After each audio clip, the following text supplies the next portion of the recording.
দীর্ঘ 17 বছর না, এই এলাকার মানুষ গত 25 বছর ভোট দিতে পারেনি বলে আমার মনে হয়। বিভিন্ন সময় বিভিন্ন দুর্যোগপূর্ণ মুহূর্ত দেখেছি, এই এলাকার মানুষের হাহাকার দেখেছি ভোটের জন্য। এই এলাকার মানুষের পাশে বিভিন্ন সময় আমরা ভোটাধিকার প্রয়োগের জন্য, ভোটার গণতন্ত্র ফিরে পাওয়ার জন্য আমরা তাদের পাশে ছিলাম। এই এলাকাতে আমার রাজনীতির জীবনের সবচেয়ে বেশি যাদের সহযোগিতা পেয়েছি এই এলাকার লোকজনের, এই এলাকার যুব সমাজ, কিশোর সমাজ, মুরব্বীরা আমাদেরকে সবসময় স্বতঃস্ফূর্তভাবে সহযোগিতা করেছে।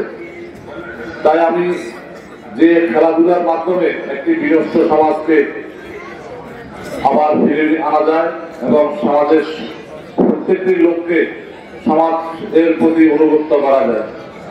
আজকে আমরা দেখেছি গত 5ই আগস্টের আগে ফেনীতে খেলাধুলা যায় দূরে থাক, ফেনীর first division cricket, first division football, inter college, inter school এসব খেলাধুলা বন্ধ হয়ে গিয়েছিল। সকল খেলাধুলাকে বন্ধ করে একটি স্বৈরাচার শাসক একটি দেশে রাম রাজত্বের কায়েম করেছিল।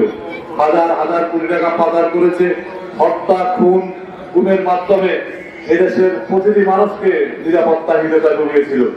এবং পাশাপাশি এই দেশে যারা ধর্ম এবং কর্ম নিয়ে ইসলামিক চিন্তাবিদ বিভিন্ন তাদেরকে বিভিন্নভাবে জেল জুলুম নির্যাতন করেছিল। তা আমরা আজকে একটি নতুন সূর্য পেয়েছি, নতুন বাংলাদেশ গড়ব, যে বাংলাদেশে কোনো থাকবে না বৈষম্য, যেটা থাকবে না কোনো বৈষম্য, থাকবে না কোনো ভেদাভেদ।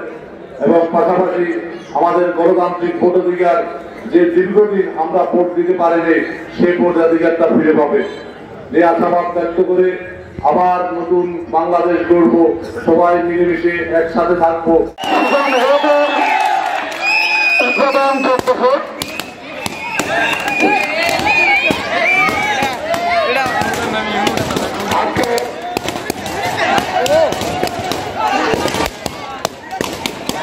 Ini